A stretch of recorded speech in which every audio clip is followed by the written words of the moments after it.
SMA Negeri 2 Rambatan, siswa sehat jasmani rohani. Nah, Ananda, kita mulai saja materi kita hari ini. Apa materinya? Ya, tentang metode perhitungan pendapatan nasional.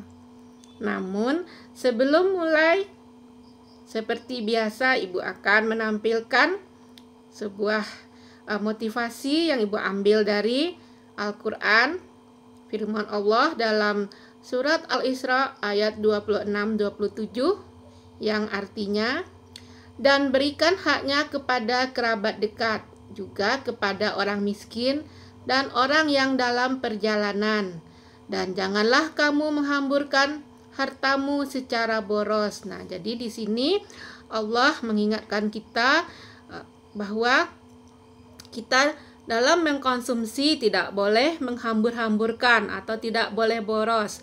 Gunakanlah pendapatan kita setelah dikonsumsi sewajarnya. Kemudian selebihnya kita distribusikan kepada hal-hal yang bermanfaat, seperti diberikan kepada kerabat atau kepada orang miskin dan kepada orang yang dalam perjalanan. Demikian Ananda, semoga hal ini termotivasi, karena pendapatan itu tidak boleh kita tumpuk-tumpuk di diri kita, karena nanti tidak akan memberikan manfaat, karena dia tidak terdistribusi di dalam kegiatan dan tidak digunakan untuk produksi, sehingga tidak akan memberikan manfaat. Baiklah Ananda, kita mulai saja. Adapun ruang lingkup dari metode perhitungan pendapatan nasional ini ada 3, yaitu metode pendekatan produksi, metode pendekatan pendapatan, dan yang ketiga metode pendekatan pengeluaran. Nah, 3 metode ini yang harus Ananda pahami dan kuasai tentang metode perhitungan pendapatan nasional. Nah, secara garis besar bahwa metode perhitungan pendapatan nasional seperti telah dijelaskan tadi ada 3. Yang pertama yaitu metode pendekatan produksi. Metode pendekatan produksi dengan rumus Y sama dengan P1 Q1 ditambah P2 Q2 ditambah seterusnya sampai PN QN. Atau Y sama dengan NTB1 ditambah NTB2 ditambah NTB ke N. Nah, apa maksudnya? Nanti di depan akan Ibu jelaskan. Yang jelas ini Ibu berikan gambaran secara umum terlebih dahulu. Nah, kemudian yang kedua yaitu metode pendekatan pendapatan atau disebut juga dengan metode pendekatan penerimaan dengan rumus Y sama dengan R tambah W tambah I tambah P. Kemudian juga penjelasannya nanti di depannya Ananda ya. Bukan garis besarnya dulu. Nah, metode pendapatan nasional yang ketiga yaitu metode pendekatan pengeluaran, yaitu Y sama dengan C tambah I tambah G tambah X kurang M. Nah, apa keterangan masing-masing ya, bagaimana penerapan rumusnya dan apa definisinya, nah akan kita jelaskan di berikutnya. Nah, kita masuk yang pertama, bahwa tadi metode perhitungan pendapatan nasional yang pertama yaitu metode pendekatan produksi. Nah, untuk mudah mengingatnya, namanya juga produksi, berarti pasti ada hubungannya dengan produksi. Jadi apa itu metode pendekatan produksi? Yaitu metode perhitungan pendapatan nasional dengan menjumlahkan seluruh sektor produksi dari lapangan usaha yang ada di negara tersebut. Nah, itu yang tadi disebut Y sama dengan P1 Q1 ditambah P2 Q2 ditambah dan seterusnya PN QN. Nah, di sini lapangan usahanya karena ada 11 berarti ditambahnya sampai ke P11 Q11. Itu yang disebut dengan PN QN. Jadi nanti kalau dalam soal diketahui hanya 4 berarti hanya sampai P4 Q4. Bisa paham ya Ananda ya? Nah, di sini diketahui ya secara umum bahwa lapangan usaha itu ada 11. Nah, apabila data produksi dari lapangan usaha yang ke-11 ini telah didapat, maka nanti kita tinggal menjumlahkan saja. Nah, apa yang 11 itu? Yaitu yang pertama pertanian, peternakan, kehutanan, perikanan itu dijadikan satu lapangan usaha. Kemudian yang kedua pertambangan dan penggalian. Ketiga industri pengolahan. 4 listrik, gas dan air bersih. 5 bangunan. 6 perdagangan, hotel, restoran. 7 pengangkutan dan komunikasi. 8 keuangan, persewaan dan jasa perbankan. 9 jasa-jasa. 10 penerimaan umum. 11 swasta.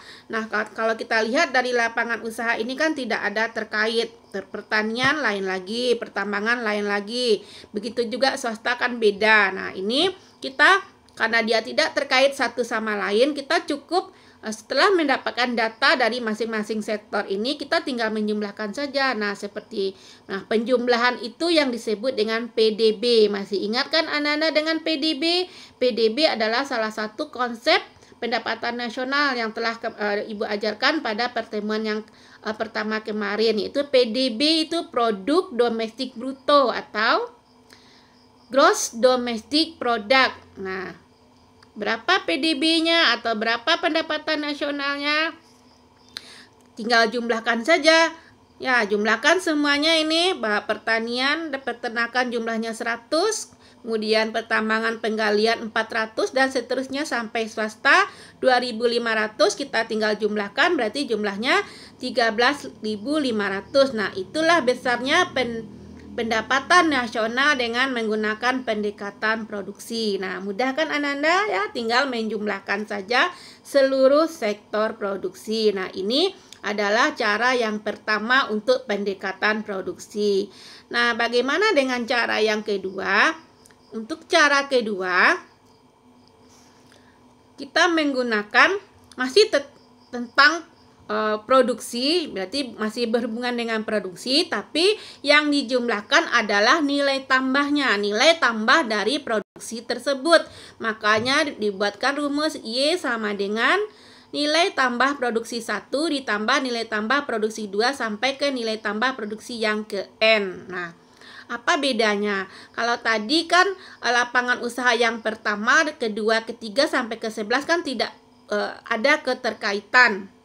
Ya, yang pertama tadi pertanian, kemudian ada juga di bawahnya pertambangan, industri, jasa kan tidak ada terkait satu sama lain. Nah, kalau yang metode nilai tambah nih coba kita lihat yang pertama, lapangan usaha. Lapangan usaha yang pertama pertanian kapas. Nah, yang kedua lapangan usahanya lah perdagangan kapas. Nah, menurut Ananda ada keterkaitan tidak? Ada ya. Nah, pertanian kapas berarti petani menanam kapas, kemudian dia mendapat setelah dihitung-hitung nilai produksinya 100. Kemudian petani itu menjual kepada pedagang kapas. Nah, tentu dia jual mungkin tidak 100 ya. Kalau 100 kan berarti untungnya dia ya. Oke lah kalau misalnya dia jual 100. Nah, tentunya pedagang kapas nanti akan menjual kapas mentahnya itu tentu tidak sama dengan yang dijual oleh kapas oleh petani. Tentu dia akan melebihi dari yang 100 tersebut. Nah, pertanyaannya dari kapas yang ada pada pedagang ini, ada nggak modal dari petani tadi di dalamnya? Dihitung. Apakah dihitung? Ya, tentu dihitung. Kalau tidak, tentu namanya modal dia membeli kepada petani, tentu harus dihitung berapa dia membeli kapas kepada petani. Nah, letaklah dia tadi membeli 100. Nah, dia ingin mengambil untung ya, karena dia namanya dia jualan. Nah, dia jual 400. Nah, tentu dia akan mendapat untung sebesar 300. Nah, itulah yang dikatakan dengan nilai tambah. Berapa pertambahannya dari sektor lapangan yang pertama ke sektor lapangan yang berikutnya. Nah, bisa paham ya Ananda sampai ke yang nomor 8 juga. Nah, ini sebagai catatan, ini bahan dasarnya tetap kapas ya, bukan wol. Kalau wol nanti wol juga sampai ke bawah. Jadi kalau pakainya dari wol berarti bahan dasarnya wol. Begitu juga kalau benang di sini, kalau benangnya dari kapas berarti sampai ke produk jadinya tetap dari kapas. Nah, kalau wol nanti sekelompok lagi, cuman dengan cara perhitungan yang sama. Nah, kita coba menghitungnya. Nah, pertanian kapas berarti telah menghitung bahwa nilai produksinya 100, berarti nilai tambah 1 dari pertanian kapas adalah 100. Nah, kemudian bagaimana dengan yang kedua? Yang kedua, perdagangan kapas mentah. Nah, pedagang meletakkan bahwa nilai dari kapas yang dia jual telah berubah menjadi 400. Jadi berapa nilai tambahnya? Ya, kita tinggal mengurangkan saja 400 dikurang 100, diperoleh nilai produksi, nilai tambahnya 300. Begitu juga dengan industri benang. Industri benang tentu dia membuat benang tentu dari kapas mentah. Dia beli kapas mentah, kemudian dia olah menjadi benang. Sehingga harga kapas mentah 400 itu, telah ada di dalam biaya industri benang. Sehingga dapatlah industri benang mempunyai nilai produksi sebesar 700. Jadi berapa nilai tambahnya? Tinggal kita kurangi 700 dikurang 400, yaitu 300. Nah, demikian juga berikutnya. Berarti untuk berikutnya 800 dikurang 700 dapat 100. Kemudian selanjutnya tekstil 900 dikurang 800 juga 100. Kemudian perdagangan tekstil 1100 dikurang 900 diperoleh 200. Industri pakaian jadi 1500 dikurang 1100 400. Dan yang terakhir nilai tambahnya 1600 dikurang 1500 diperoleh 100. Nah, berdasarkan rumus tadi bahwa dikatakan metode pendekatan produksi adalah menjumlahkan seluruh nilai tambah. Nah, baru boleh kita jumlahkan nilai tambahnya. Nah, nilai tambah setelah dijumlahkan itu yang disebut dengan PDB, produk domestik bruto. Berapa? Sebesar 1600. Nah, dapat dilihat yang hijau ini bahwa pada produk akhir, yaitu pada perdagangan pakaian jadi, hasilnya akan selalu sama dengan pendapatan nasional berdasarkan nilai tambah, yaitu 1600. Karena perdagangan pakaian jadi jumlahnya 1600, maka nilai tambahnya adalah 1600. Jadi meskipun sebenarnya tidak kita cari, tadi kita sudah tahu bahwa dengan lapangan usaha yang ada keterkaitan dari bahan mentah sampai terakhir ini, maka lihat saja berapa produk akhirnya. Nah, itulah nilai dari pendapatan nasional pendekatan produksi dengan menggunakan nilai tambah. Mudah kan Ananda ya? Bisa dipahami? Insya Allah bisa. Baiklah, kita lanjutkan ke berikutnya, yaitu metode perhitungan pendapatan nasional dengan menggunakan pendekatan pendapatan. Nah, apa rumusnya? Rumusnya yaitu YR tambah W tambah I tambah P. Apa itu keterangannya?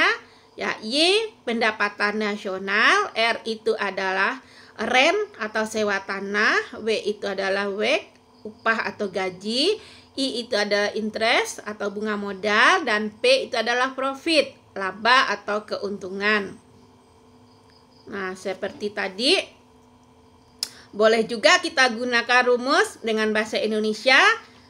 Y sama dengan sewa tambah upah tambah bunga tambah laba. Jadi boleh juga ya Ananda ya.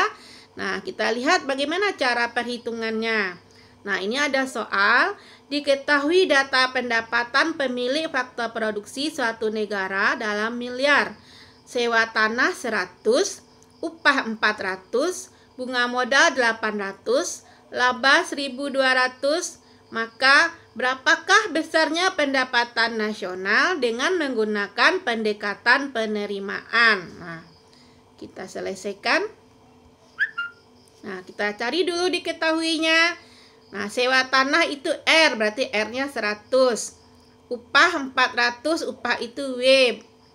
Kemudian bunga modal 800, bunga modal berarti I 800. Laba itu sama dengan profit, atau keuntungan atau P 1.200. Nah, ditanya berapa pendapatan nasional atau berapa Y-nya. Nah, gunakan jawab rumusnya Y sama dengan R tambah W tambah I tambah P. Nah, kita ganti saja, kita masukkan angka R, W, I, dan P tersebut. Berarti Y sama dengan 100 ditambah 400 ditambah 800 tambah 1.200 sama dengan 2.500 miliar. Nah, mudah kan ya Ananda ya? Nah, bisakah dibalik misalnya pendapatan nasionalnya yang diketahui, tetapi misalnya W diketahui, I diketahui, P diketahui, tapi sewa tanah tidak diketahui. Bisa dicari, tentu bisa. Kita pakai saja ilmu matematika, kan bisa dibalik. Nah, bagaimana contohnya? Kita buatkan contohnya. Nah, misalnya ini. Diketahui data suatu negara dalam miliar, upah 400, bunga modal 800, laba 1.200. Bila pendapatan nasional negara 2.500, maka berapakah sewanya? Nah, di sini yang ditanya adalah sewa tanah. Nah, seperti tadi, kita tetap menggunakan rumus. Kita cari dulu yang diketahuinya apa.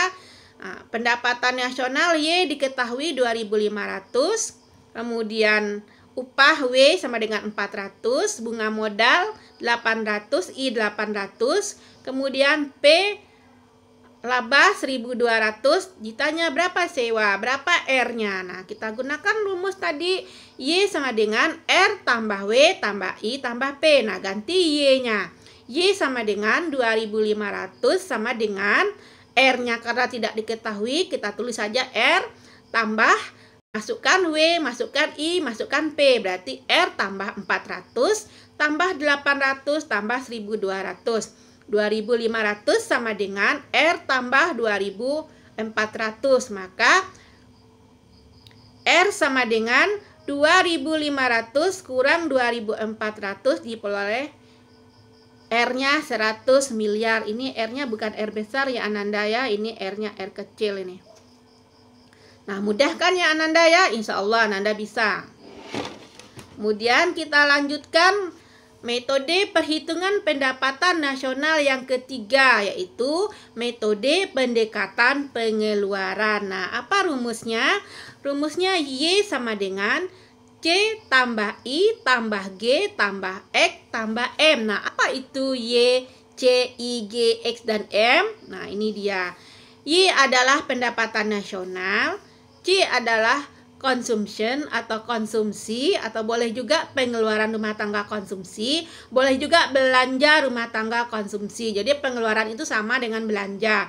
Kemudian I adalah investation atau investasi, atau pengeluaran rumah tangga produksi atau belanja rumah tangga produsen, boleh juga.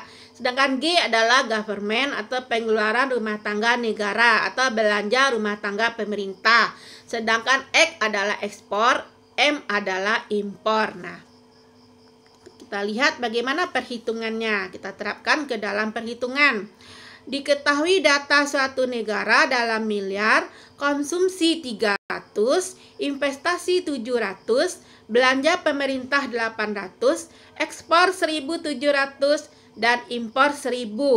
Maka besarnya pendapatan nasional negara tersebut dengan menggunakan pendekatan pengeluaran. Jadi yang ditanya berdasarkan pendekatan pengeluaran. Nah, kita cari diketahuinya dulu. Konsumsi itu C, C-nya 300. Investasi 700, I, berarti I 700. Belanja pemerintah atau G 800.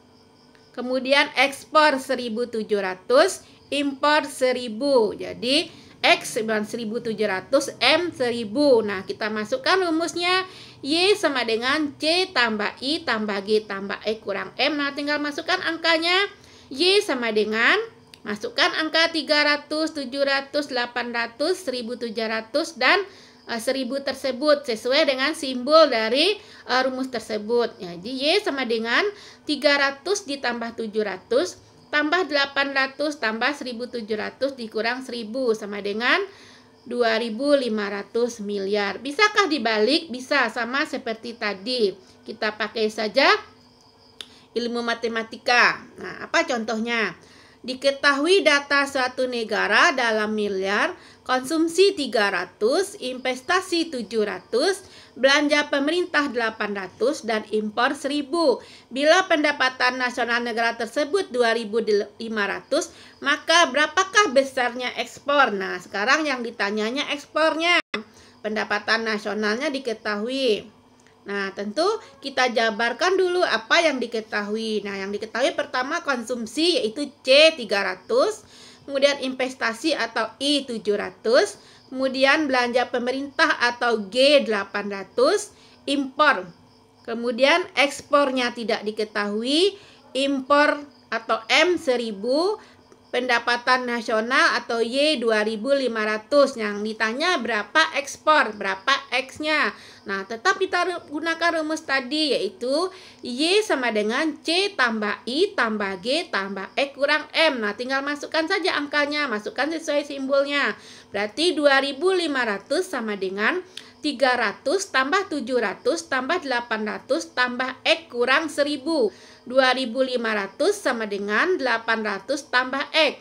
X sama dengan 2.500 kurang 800. Berarti X sama dengan 1.700 miliar. Berarti ekspornya diperoleh 1.700 miliar. Nah, mudah kan Ananda ya?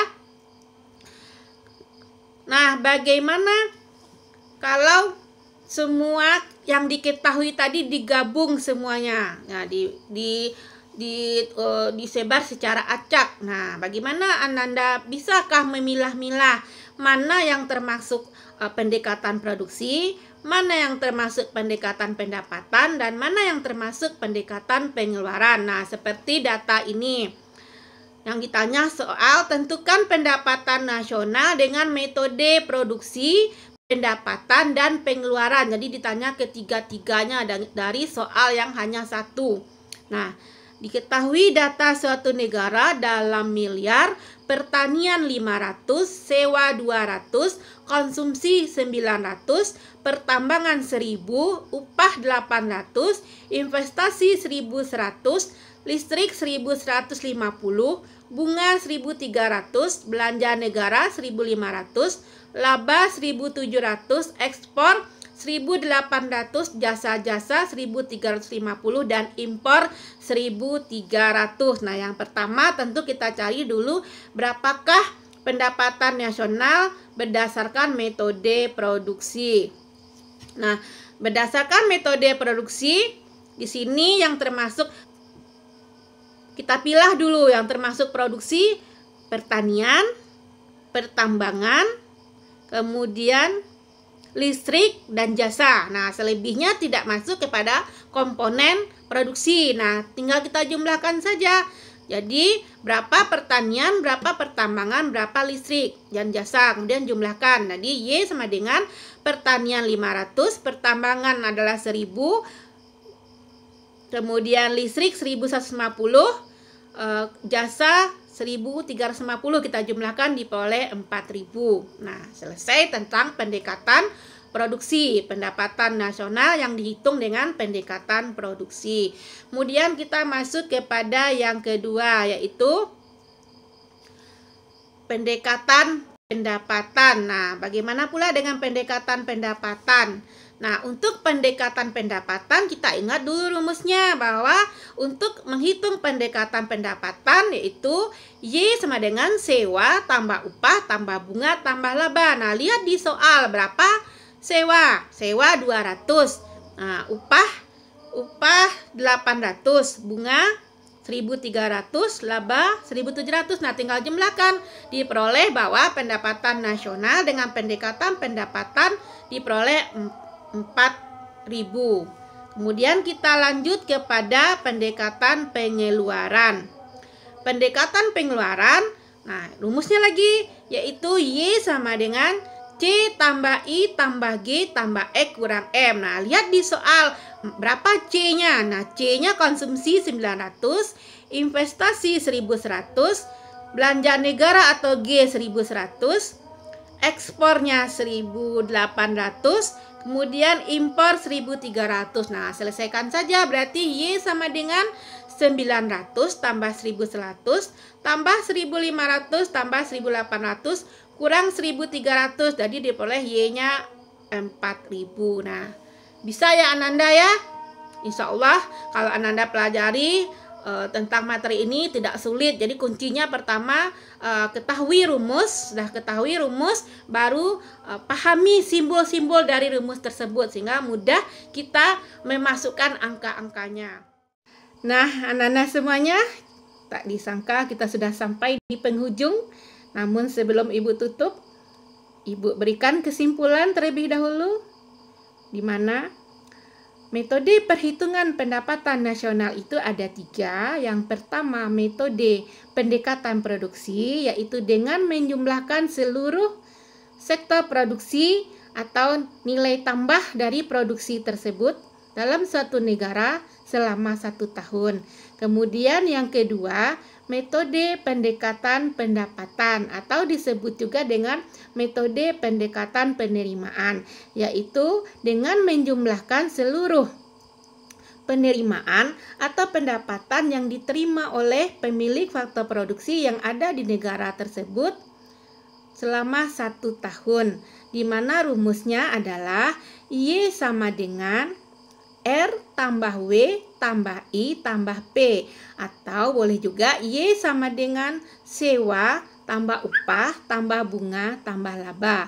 Kemudian metode yang ketiga yaitu metode pendekatan pengeluaran, yaitu dengan menjumlahkan seluruh pengeluaran atau seluruh belanja yang ada dari rumah tangga yang ada di negara tersebut, baik itu rumah tangga produksi, rumah tangga konsumsi, rumah tangga negara, atau ekspor impor, di mana rumusnya adalah Y sama dengan C tambah I tambah G tambah X kurang M. Nah, demikian juga Ibu ralat ya, tadi mungkin Ibu ada yang salah menyebutkan tadi keseleo Ibu. Jadi yang benar adalah Y sama dengan C tambah I tambah G tambah X kurang M. Jadi kurang M ya, bukan tambah M. Nah, demikian Ananda semuanya sudah selesai materi kita. Kemudian juga akan Ibu tutup dengan sebuah kata motivasi dari budaya adat Minangkabau, yaitu baragih kakampuang. Nah, baragih artinya memberi, artinya memberikan pendapatannya kepada masyarakat kampung. Nah, ini biasanya oleh orang Minang yang memang budayanya merantau, pendapatan mereka tidak hanya untuk mereka sendiri, tetapi mereka distribusikan kepada masyarakat di kampung. Demikian juga bagi masyarakat yang tinggal di kampung yang mempunyai pendapatan juga memberikan pendapatannya untuk kesejahteraan bagi warga atau kesejahteraan dari masyarakat di kampungnya. Nah, demikian Ananda, bahwa sangat pentingnya kita melakukan distribusi pendapatan kepada warga, di mana ini akan bermanfaat oleh warga yang lain sehingga tidak tertumpuk kepada diri kita sendiri. Nah, semoga hal ini menjadi motivasi bagi Ananda untuk berusaha memperoleh pendapatan dan kemudian mendistribusikannya kepada lingkungan sekitarnya, terutama tentu di kampung sendiri. Nah, demikian Ananda semuanya. Sebelum Ibu akhiri, Ibu ucapkan selamat belajar, jaga kesehatan. Semoga Ananda sukses meraih cita-cita Ananda, tentu dengan syarat harus rajin belajar. Nah, Ibu akhiri pertemuan ini dengan mengucapkan wabillahi taufik wal hidayah. Wassalamualaikum warahmatullahi wabarakatuh. Nah, sampai jumpa pada pertemuan berikutnya.